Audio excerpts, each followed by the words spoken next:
Hello everyone, it's Pojo. Welcome to another Eternal Brews. Today we're going to be focusing on a new brew I set up with Horus Travers, which I am calling Justice League. This is an Empower-based deck focusing around a couple of cards that have been a little underutilized in the past and might actually be really good now. We've got a cool Empower archetype going on, and I want to sort of explain how it works. So what we're running is a fairly high curve of small units in the 2 to 3 range, District Infantry, Awakened Student, Crownwatch Paladin, Knight-Chancellor Siraf, and Spire Chaplain, as well as, of course, Valkyrie Enforcer, one of the, key kit cards in any sort of Justice-y deck.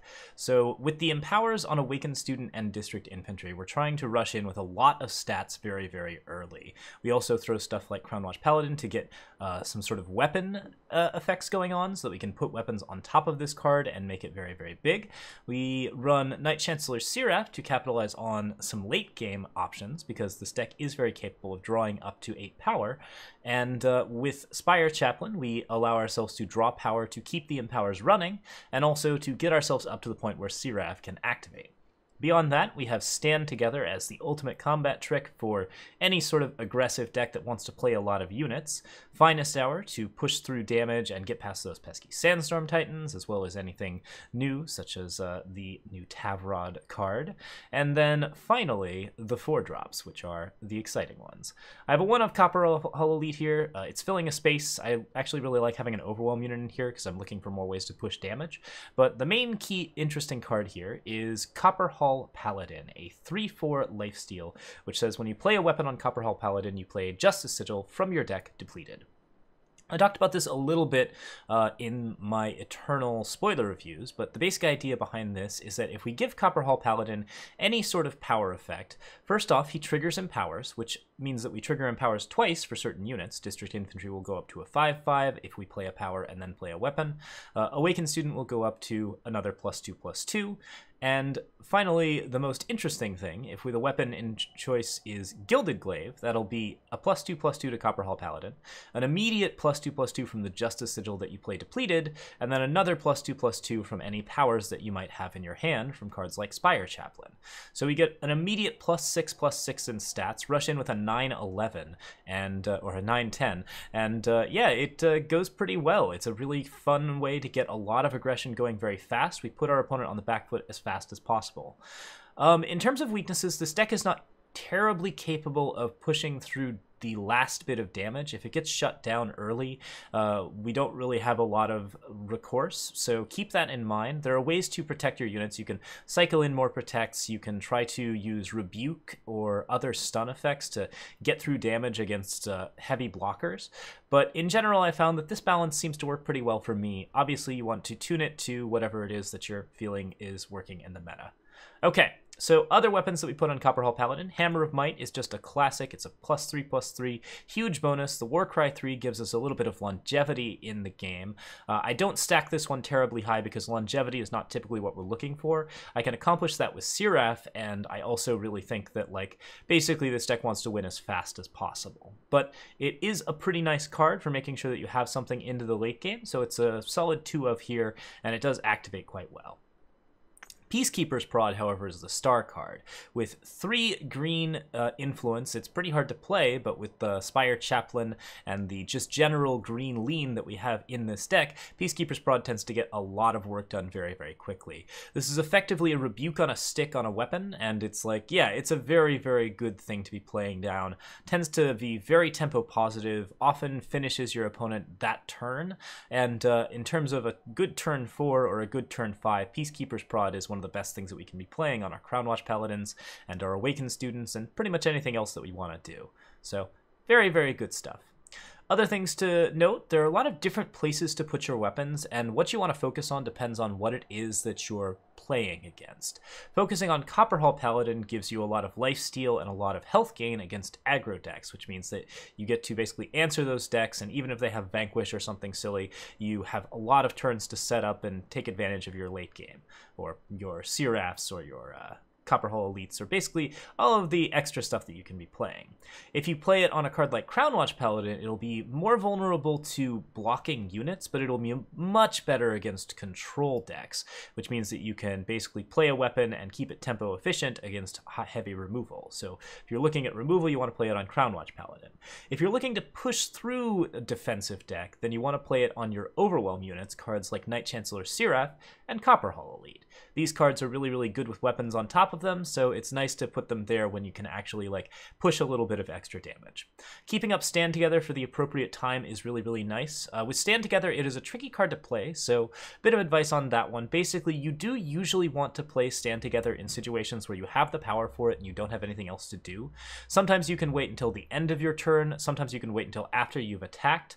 If you suspect your opponent has a trick, then you might hold on to Stand Together for an extra turn, but if there's no pause when you attack and they simply just say that they're good to go and you're attacking in, go ahead and Stand Together, get all your units buffed up. That will usually mean that you have a game swinging like just huge burst of tempo on 2 to 3 units. That's really, really effective. Stand Together will just do that for you, and then if they draw any removal, it's gonna be dead. So it's a really, really good idea to play the Stand Togethers early in some situations. Alright, so that's pretty much it. We're going to play a couple of games with this. Oh yeah, there's 2 Emerald Monuments I've added.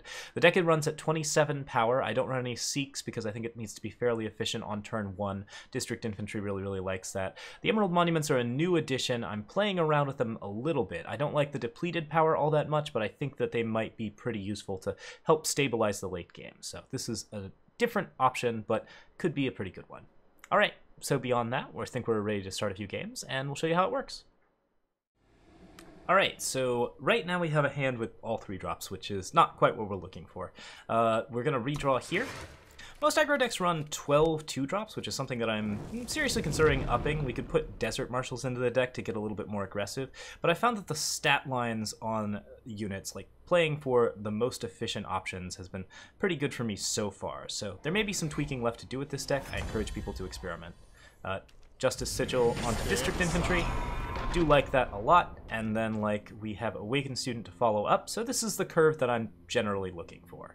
I get to play Awakened Student on 2, I get to play Spire Chaplain or Valkyrie Enforcer on 3. Right, it's probably going to be Spire Chaplain, but if there's something that needs to get silenced, Valkyrie Enforcer can do the job.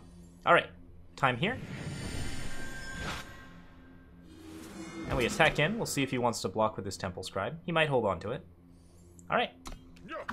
Looks good. So we'll play Awakened Student down. There are some situations where if you're using a Crownwatch Paladin and an Awakened Student, the Crownwatch Paladin is usually best to drop first. The Awakened Student can push through for 3 damage on its next attack, but the Crownwatch Paladin's Warcry is often more important, so... Alright, what have we got here? This is a little bit of an interesting one. I can just kind of not attack this turn if I want to just play a Justice, play a Valkyrie Enforcer. This gets me into some trouble aggro-wise, but I could also attack in with my District Infantry and get a trade, which I think might be what I'm looking for here. Like, I think I just want to get rid of this unit. I don't want to trade with the Finest Hour. I just need it out of the way so that he doesn't have a lot of stuff to stack up against my other units. And if he plays Sandstorm Titan, that's fine. We have Finest Hour. That's the card that we want for that situation. What gave it away? Okay, False Prince is an interesting one. We're certainly gonna be okay with it, although it would be nice. Alright, I will have 4 power here, so I will get a 4/4. That means Finest Hour is good to go. So we'll just go ahead and play the power now. I could Gilded Glaive first. And I think I will, actually. Gilded Glaive here, plus a power. I'm now pushing 7 and 4, and I can attack with both of these. And of course he's going to block there. We're going to Finest Hour to protect our unit. If I had power left over, I could have Finest Hour at the False Prince the turn it came out, which would have been nice, but beyond that, I'm feeling pretty happy about this. Valkyrie Enforcers also end Permafrost, which is a fairly important thing to be doing. And yeah, I really, really like that particular effect, so... we'll be looking for a lot of that. Time quickens. Alright, I've got another option here where I can attack or not attack. Spire Chaplain gets me an extra power to empower with, and the 5 damage here is definitely really, really relevant. So As far as decisions go, I think I just want to clear out all these blockers. If he's got much less chaff for me to deal with, then I think I'll be a happier camper. Okay, yeah, he's just going to chump block me all day. I'm okay with that. We're going to play down our Spire Chaplain, and we're going to try and get our Awakened Student to be bigger. Here, piggy. Alright, there's Surso. So, Surso's a good Valkyrie Enforcer target. I don't know that I totally want to do that. I think it is actually correct here. Halt! Another thing I can do with Surso is I can Valkyrie Enforce the Initiative Sands and prevent something like, say, Predatory Carnosaur, which is probably his best answer to me right now. So, yeah, I think I like that, actually. And now I've got a 7/7 in the air that has to be dealt with. He can't Carnosaur me, and I've got a 3/3 as backup, so I'm feeling pretty good about that. Alright, looks good. So we've knocked ourselves pretty much out of the hole that I dug myself into with a bunch of fire bombs now. We're going to be continuing to grind this deck up the ladder probably on stream tomorrow, or rather it'll be today because the deck gets released. So if you guys want to watch that, that's fine. And if you're watching this in the past, that's totally fine as well. Alright, let's play a couple more rounds. Alright, we're up against Succubus. This one's looking interesting. We have 3 power here. That's not really going to be quite worth it. I do like playing Siraf, but I'm looking for 2 drops early. And if I can find District Infantry, that's the best card to be playing. So yeah, that looks pretty solid. We'll just play District Infantry here. Crownwatch Paladin will be the follow-up card, and that should be pretty excellent. So then we have a good curve. A 3 attack into a 2. That's exactly what we're looking for. Combrei Banner. Swing for 3. Didn't get torched, that's good news. Crownwatch Paladin plays down. And he's got some sort of pause here, so it's probably torch. We'll see if he wants to like throw it at my District Infantry now. Oh, interesting. Touch of shadow. Alright, he had a Vara's favor there. That's a little bit rough. I'm gonna go ahead and play my power. Attack for 3 again. And we're gonna play Spire Chaplain here. He's got more torches, more nonsense, and that'll be a little bit tricky. Looks like we're gonna live though. Draw, mister. Alright, so Seed of Progress plays next. And I'm comfy attacking with both of these units because I can stand together to make myself into a 4/4, which I do want to do this turn. Alright, we're no longer vulnerable. We've got a ton of extra damage. My opponent's on the defensive. He's at 12. He can't aggress me with his war cries, but I have Gilded Glaive, so I'm feeling pretty good about that. Okay. Now this card is tricky. I do need to deal with this. We're going to go ahead and just swing. It'll be 8 here and 4 here, which isn't amazing, but at least we get rid of the champion. Stacking it on the Spire Chaplain would mean that I draw less Justice Sigils. Not a bad thing, but certainly not what I'm looking for. And that second Champion of Chaos is a big problem. Valkyrie Enforcer silences it, so we now get to attack for 4 unimpeded. And now I've got some more interesting options available. I'm pretty likely to draw stuff that's not power, seeing as I'm picking up so much power off of the Spire Chaplain. It's not a guarantee. We can certainly flood a little bit, and that's okay as well. We have Sirafs available to deal with that. My opponent staying sort of defensive, leaving the champion behind, but nothing else. District Infantry here looks great. I'm going to go ahead and attack. Draw some more Justice, and we'll see if he just chump blocks me. Yep. Good old chump block into a District Infantry. Play a power here. Just to set up a little bit for Siraf and other options. I have plenty of power available, so I'm good to do that. At this point, I think I want to block the Oni Ronin if he's got it, and looks like he's not going to give me that option.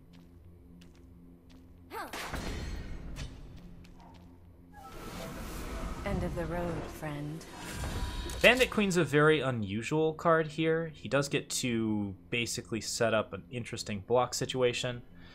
So what I want to do is get out of this with the ability to survive Obliterate. Probably the best way to do that is to attack with District Infantry, but not with Spire Chaplain. That isn't an attack for lethal, so I don't love that, but I think I have to go for it here. Alright.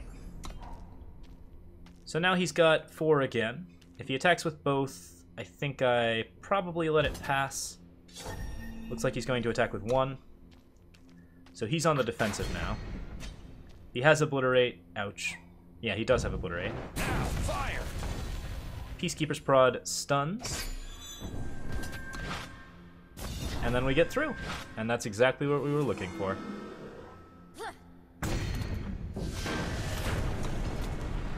So yeah, by using our stand together early, we got to set up everything exactly the way that we wanted to. It was a pretty good setup for that, and beat the Stones Guard deck pretty handily. Feels good. So, alright, next up we have Awakened Student, Valkyrie Enforcer, Finest Tower. That's a good curve right there, I would say. I'm pretty happy to take that. You do want to always be sure that you have that double Justice, since it's pretty important for both Gilded, Glaive, and Valkyrie Enforcer. Usually it's not too hard to pick up Justice in this deck, but it's important to note. Okay, so Mad Bomber, what are we up to? Seed of Progress. Alright, with the Seed of Progress and the second Awakened Student, I feel quite comfy dropping an Awakened Student on 2, and just getting ready. Now, next up, we will have a potential Desert Marshal here, would be kind of awful. Nope, found a Find a Way, so even better. Now, this deck is probably trying to play Mind over body. Harsh Rule, so we have to hurry it along very quickly, play as though he doesn't have Harsh Rule or can't get to it, and basically just try to aggress as much as possible, but be wary of that final turn just before the Harsh Rule. That one can be a little tricky if we don't have the stand together for it, so we really want to be able to beat that. Justice Sigil looks good. Amber Acolyte is not big enough to defend against any of these, although District Infantry might not be attacking this turn. Alright, I think I'm going to put the Gilded Glaive on the District Infantry, just so that I have 9. And that way I have a lot of push very, very quickly. Like I said, we're trying to get that extra bit of damage. This is going to be 5, 4, and 4 next turn, so even if he gets to the Harsh Rule, it's going to look pretty ugly. I would love to find a stand together. If I can't find a stand together, I play Copperhall Elite. Alright. So 5, 4, and 4. Oh, it's actually 7, 4, and 4. Fair enough. Gilded Glaive is pretty cool. Alright, so that's 8 damage there. Copperhall Elite will make it a full 7 after Harsh Rule, which isn't quite enough. But dang if it isn't close. They won't stop me. Alright, so he'll Harsh Rule. I will attack with Copperhall Elite. I'll probably save the Finest Hour, and then he'll probably play something big, and I can Finest Hour over. If he doesn't have the Harsh Rule, then, well, we're golden. This ends now. Would have been a good time for a Finest Hour, or a stand together. Okay. Attack for 4 here. Spire Chaplain offers to get me a little bit extra power, which is nice. And he needs like 2 blockers here or another Harsh Rule. Justice Sigil there. Sandstorm Titan. And a second blocker. Ooh, which silences the Overwhelm. Nope, actually, wrong. Alright, he silenced the Spire Chaplain. He was afraid of that effect. So we get to attack in here, and it's going to be not quite enough, but it's going to be dang close. Yep, that looks good. Finest Tower there. Similar to before, we're going to play down an Aegis unit so that we're protected against Harsh Rules, or at least so that we have some answers to Harsh Rules. If he Harsh Rules again, that's rough, but we have a lot of damage here now, so we'll see if he can do the same thing that he was trying to do before. If he's running like Mystic Ascendants and Iron Thorns, this is probably going to be a bad turn for him. I'm guessing that's the game. There are some ways out of this, though. Harsh Rule gets him down to the point where he can play again. Siraf's a good defender, but not good enough. If he plays a second defender, I'm guessing Desert Marshal, then he stays alive. I bring you aid. Okay. Well, that's a little bit tricky. I think here... That's a rough one. I think here I want to kill Siraf. I'm a little worried about Harsh Rule. We're going to attack with everything. That'll force him to stay away from double blocks, which means that I will get one Siraf down without any problems. I'll Valkyrie enforce that.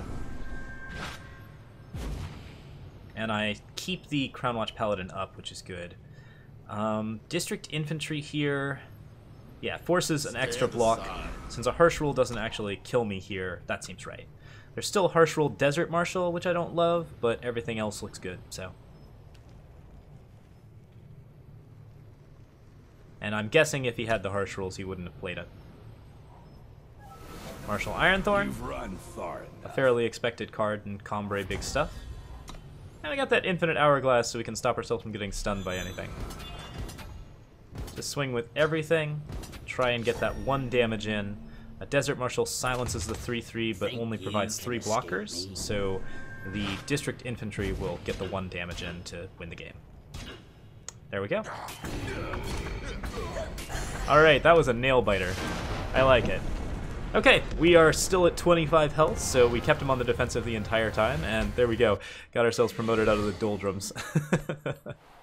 So that's it for this deck for tonight. I don't have a backup for you yet. Actually, let's go ahead and go into a postmortem. I do have one other idea that I can explore. Okay, as a variation, this is the slightly more mid-range Justice League. The basic idea behind this one is that we have a couple of things that are going better if we get up to 8 power and we get to the sort of slow stuff. We rely on the value of Awakened Student and sort of our late game tech, and we have the really, really super big and efficient body of Reality Warden to match up against those mid-range threats and really capitalize on Peacekeeper's prod. In addition, of course, we have Vodakan's Staff, which is a really, really solid card if you're playing a up to 8 power. Good way to get a weapon that repeats itself and repeats its effect, and you can play additional Copperhall Paladin results after that. So yeah, interesting and fun to be playing with. I think it's a really cool deck. If you are interested in playing it, the deck list will be down in the description. Thank you guys so much for watching. I will see you next time, and have a really, really good night. Feel free to like or subscribe if you liked the video. We will be streaming Thursday and Friday, and yeah, we'll just be making as many of these as we can, as fast as we can. So I'm real excited to be doing a lot of Horus Travers stuff. See you guys next time.